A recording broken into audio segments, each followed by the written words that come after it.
Hello everyone and welcome to our channel. Today, we're beginning a powerful and inspiring journey through one of the greatest classics of world literature, The Old Man and the Sea by Ernest Hemingway.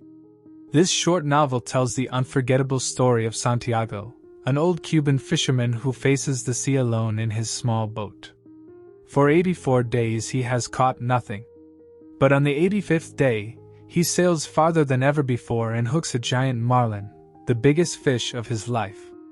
What follows is not just a fishing adventure, but a deep and emotional struggle between man, nature, pride, and endurance.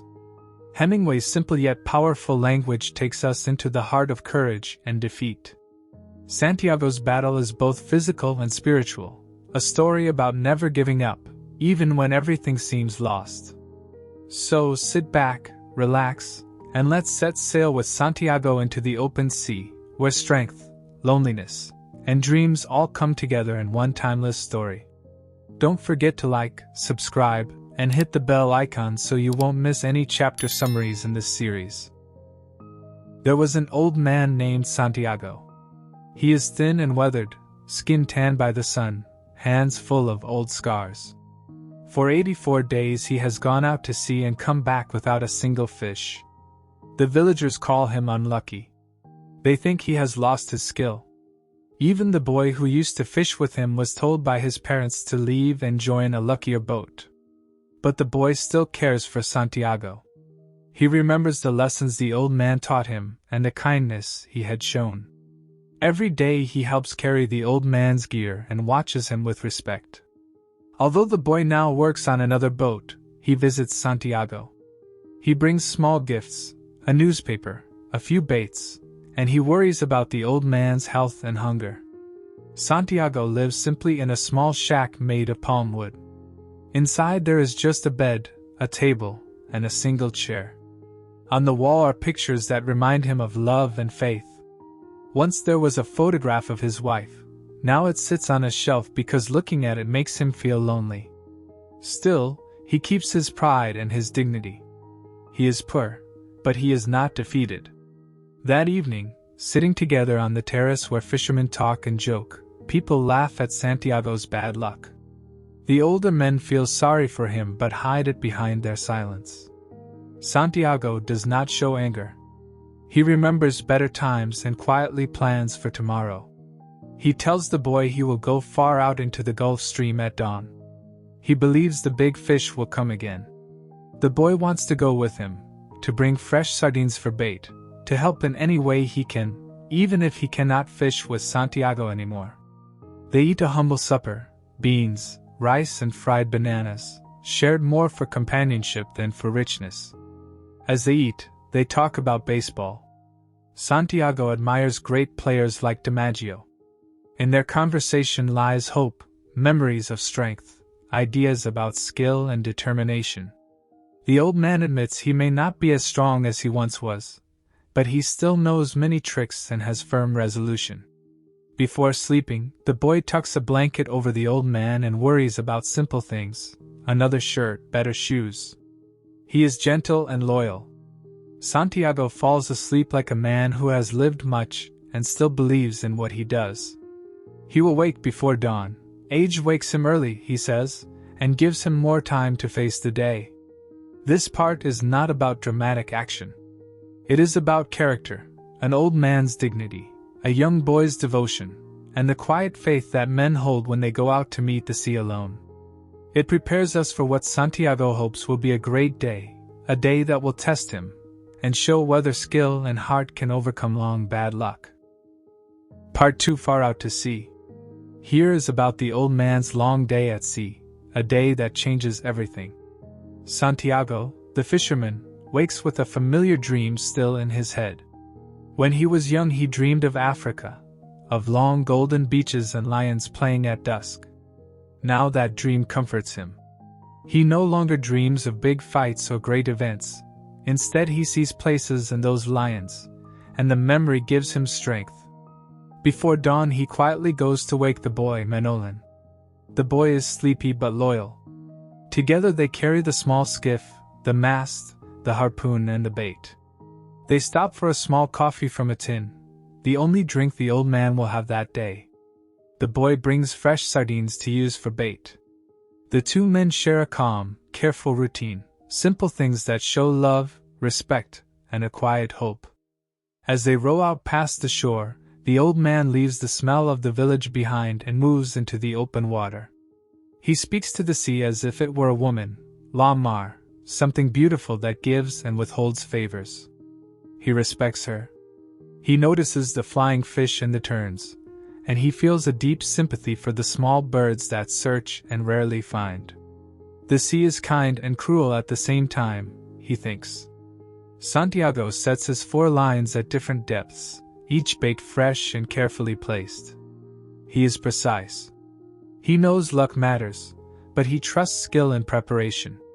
He thinks, when luck comes, be ready. The sun begins to rise and the light shows other boats closer to the shore. He sees a man-of-war bird circling, a sign that fish are near. Then small tunas leap, one he keeps for later as a beautiful bait. Soon the line under his foot tightens. At first it is a light, teasing pull. The old man senses the presence of something enormous far below, a marlin many fathoms deep. He talks gently to the fish, encouraging it to eat the bait and come up so he can strike with the harpoon. He hopes the fish will take the hook well, come up slowly, and allow him to end the long struggle quickly and cleanly. Then the weight hits. The marlin takes the bait and, with a pull that feels like pulling a whole ship, begins to move. Santiago lets the line slip through his hands and braces himself, feeling the heavy force against his back. He uses all his skill and muscle, striking and hauling when possible, but the fish is too strong. The boat begins to be towed slowly out to sea. Hour after hour the marlin swims. Santiago holds on. He is being dragged farther from the shore, but he is patient and steady. The old man wishes for the boy's help, for advice and strength. Still, he knows he must endure. He is tired but determined. This part is the calm before the storm, a simple morning that becomes the start of a great test. The old man's skill, his respect for the sea, and his deep patience are all set against a single, gigantic marlin that will pull him far out and test every part of his courage. Part 3: The battle begins. This part is about the moment the great fight truly begins. A lonely man and a giant fish locked together far out at sea. Santiago finds himself beyond sight of land. He thinks of home, of the distant glow of Havana, but he knows the sea will carry him where it will. He feels strong and clear-headed. The marlin has the hook, not him, and for now that thought steadies him. He checks the stars to keep his course and tells himself to stay calm and careful. He wishes the boy were with him, not just for help, but so someone could share this great event. Night falls and the cold comes. Santiago ties a sack around his neck to protect himself, and works the heavy line that crosses his shoulders. He has no radio, no company except the sea and a few creatures that come to investigate. 2 playful porpoises swim nearby. They seem like friends. A tired small bird rests on the line, and the old man watches it gratefully. These small lives give him comfort in the long hours. As the battle goes on, the old man begins to feel pity for the marlin. He sees the fish as a noble creature, strong, calm, and brave. He thinks about what the fish must be like and how much both of them are putting into the struggle. There is admiration inside his fight. He calls the fish his brother, even as he plans to kill it for food and for proof of his skill. The long tug on the line takes its toll. The fish makes sudden surges and powerful runs. One surge cuts Santiago's cheek, and blood dries quickly in the sun. His hands cramp and ache. The tools of his trade are under strain. He worries about his working hand because he knows he will need it later. He eats strips of tuna slowly, keeping his strength. He talks to himself to keep fear away, and sometimes prays quietly for the courage to last. When the marlin finally rises, it is a staggering sight. The fish leaps and shows its full length, shining and massive. Santiago sees its great sword-like bill and the sweep of its tail. The fish is longer than the skiff itself. The old man feels the raw power of the moment. If the fish makes another wild run, it could snap the line or drag the boat until something breaks. He must be smart and patient.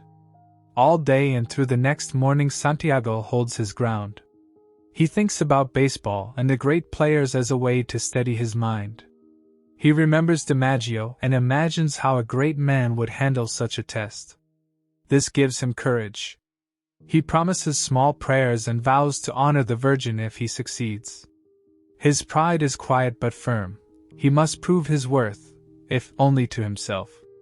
By noon the cramps ease, but the struggle does not. The marlin is still strong, and the old man is still determined. Alone in the vast water, Santiago and the fish are bound together by the line and by destiny.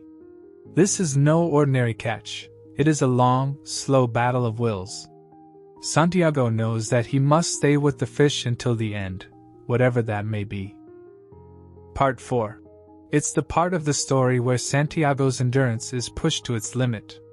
The great fish has been pulling him for days, and the old man must depend on his strength, memory, and willpower to survive this extraordinary test. As the sun sets, Santiago thinks back to his younger days, to the time when he was called El Campeón, the champion. He remembers a hand-wrestling match in Casablanca against the strongest man from the docks. The two men had battled through day and night, their elbows on a chalk line, each trying to force the other's hand down. At one point, Santiago had almost lost. But he didn't give up. Slowly, through sheer determination, he brought the man's hand down to the table and won. From that moment, people called him the champion. Remembering this victory gives him confidence. If he could endure then, he can endure now. As darkness falls, his smaller fishing line catches a dolphin. Santiago manages to pull it aboard. The dolphin thrashes, but he kills it quickly and plans to eat it later for strength. He observes the big fishing line. The marlin hasn't changed course, but its pull has slowed slightly. Santiago ties his oars across the stern to drag behind the boat, slowing the fish a little during the night. He tells the marlin, almost like talking to a friend, "Pull the boat, fish. I feel good." But in truth, his back is sore, his hands are cut, and fatigue is building. He tries to keep his spirit steady by talking to the fish and to himself. He looks up at the stars and thinks of them as distant friends. He says aloud that the marlin is his friend too, a creature of great dignity, but he must kill it. His admiration and sorrow mix together. He wonders how many people this great fish will feed and whether anyone is worthy of eating such a noble creature. Later that night, he skins the dolphin in the starlight, eats some raw meat, and rests briefly. He knows he needs sleep or his mind will weaken. He manages to doze for a short while, but suddenly he's jerked awake by a violent pull on the line. The fish has made a powerful run. The rope burns his hands and back, and the line races out.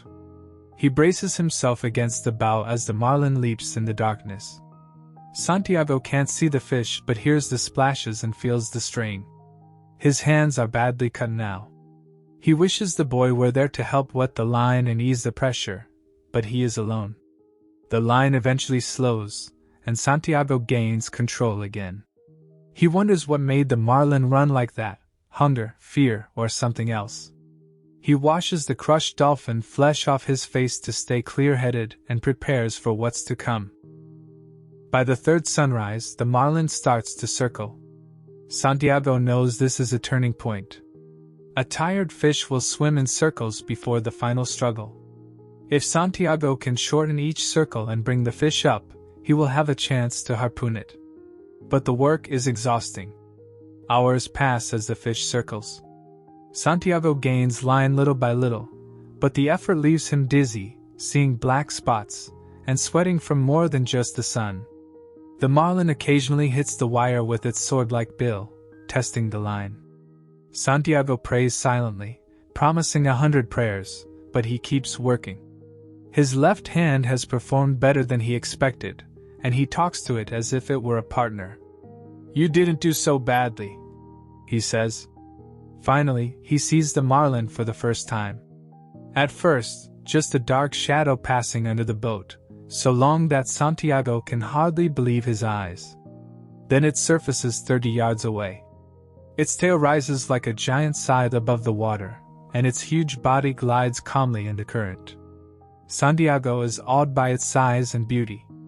He knows this is the moment he must bring it closer for the kill. He pulls steadily, trying to move the fish onto its side for a harpoon strike. For a moment, he feels the fish tilt. "I moved him," he says. But the marlin rights itself and swims away again. Again and again, Santiago uses all his strength, pulling with his hands, bracing with his legs, commanding his tired body to hold on. His mouth is dry, his vision blurs, but he refuses to give up. He talks to the fish in his mind. "Fish, you have to die anyway. Do you have to kill me too?" Each turn of the circle is a battle of patience and power. The fish resists, the man endures. He knows his strength is fading, but his spirit remains firm. "Clear up, head," he whispers to himself. He must stay sharp. He must finish this. This part shows the heart of Santiago's struggle, not just against the marlin, but against pain, exhaustion, and doubt.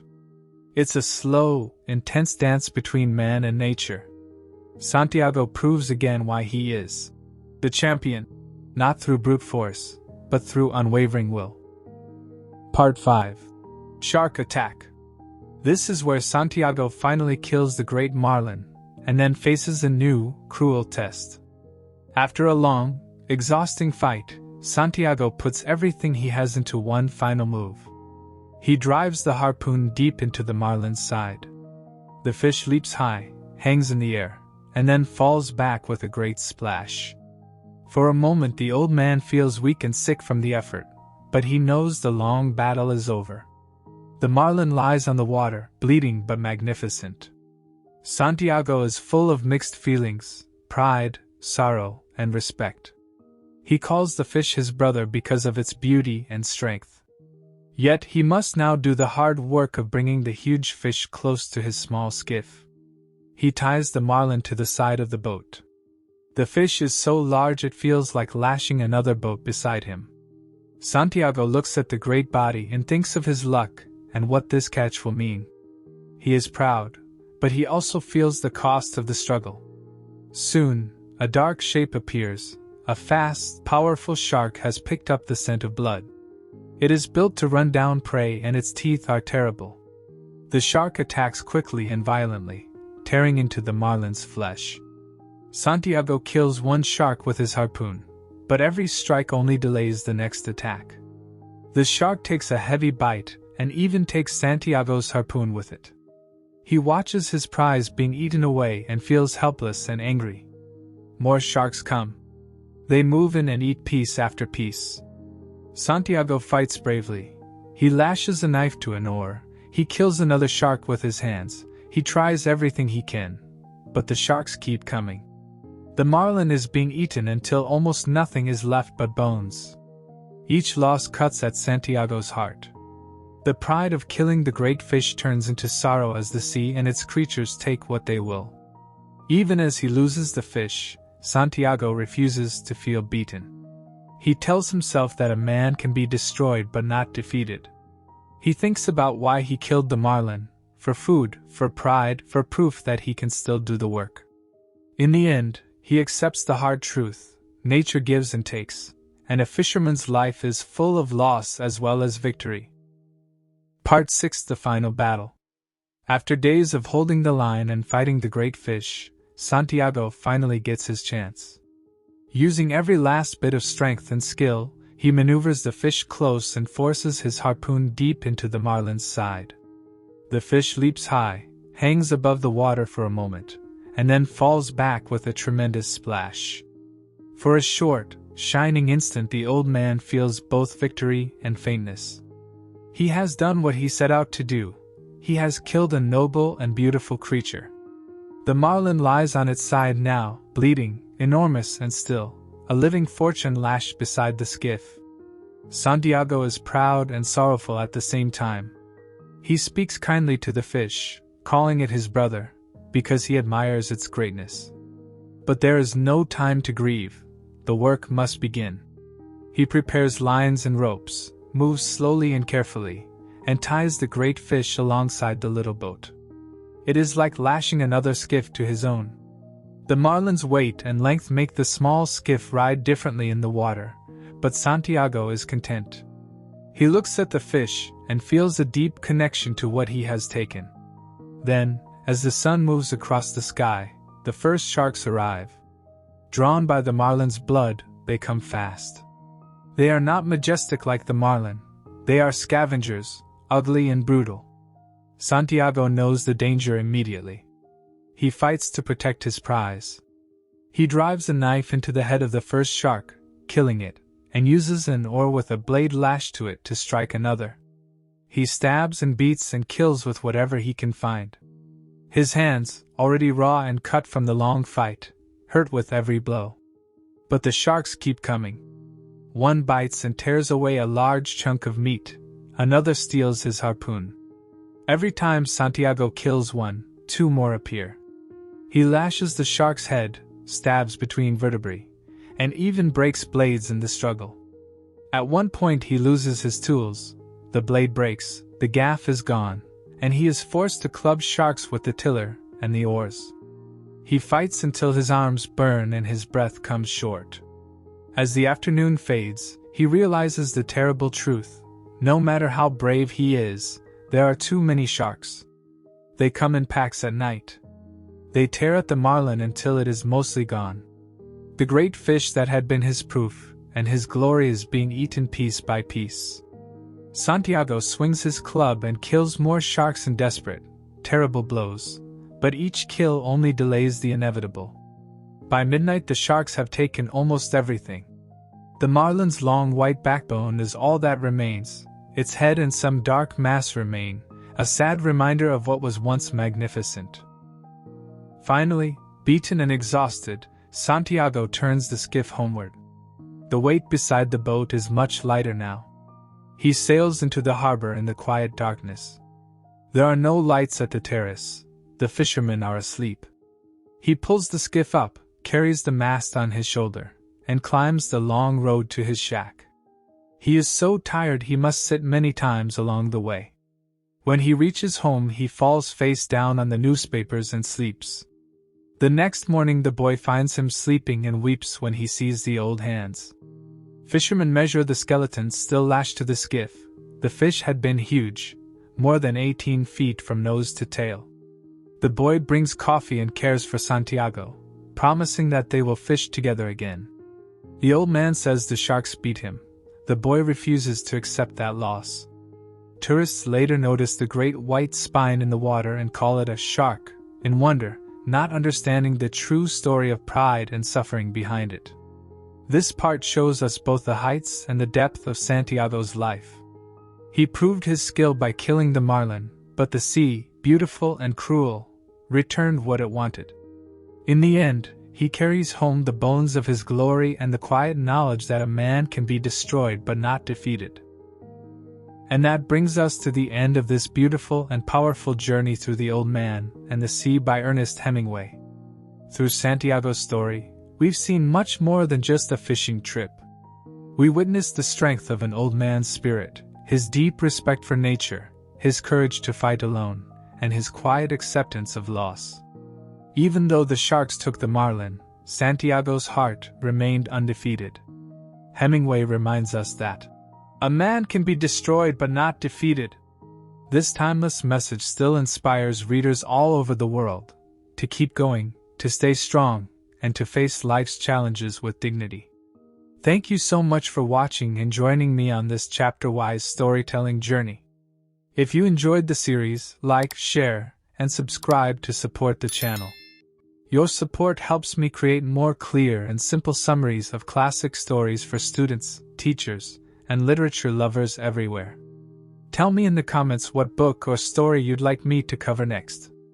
Until next time, keep reading, keep learning, and never give up, just like Santiago.